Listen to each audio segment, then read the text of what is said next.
بسم الله الرحمن الرحيم.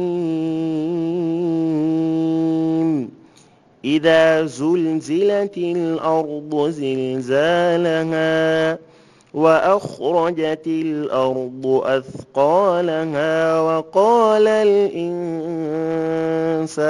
ما لها يومئذ تحدث أخبارها بأن ربك أوحى لها يومئذ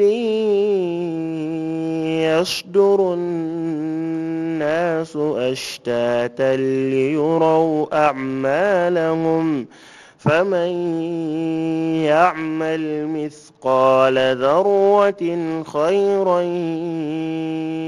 يره ومن يعمل مثقال ذرة شرا